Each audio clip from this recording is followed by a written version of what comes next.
शिवशक्त्या युक्तो यदि भवति शक्तः प्रभवितुं न चेदेवं देवो न खलु कुशलः स्पन्दितुमपि अतस्त्वमाराध्यं हरिहरविरिञ्च्यादिभिरपि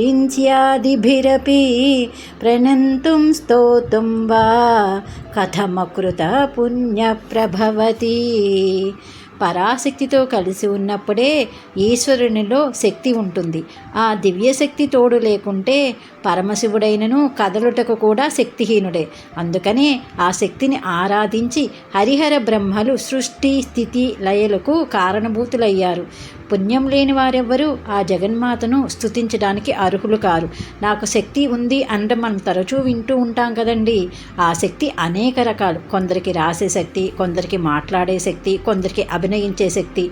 ఇలా ఏ శక్తి అయినా ఆ ఆదిశక్తి అంశే అని తెలుసుకోవాలి. అలాంటి అమ్మ యొక్క దివ్య రూపాన్ని శంకరులు వాళ్ళు ఎలా చెప్తున్నారో విన్నారు కదా. ఈ రోజుకి ఈ శ్లోకం నేర్చుకుందాం. ఉంటానండి. జయోస్తు.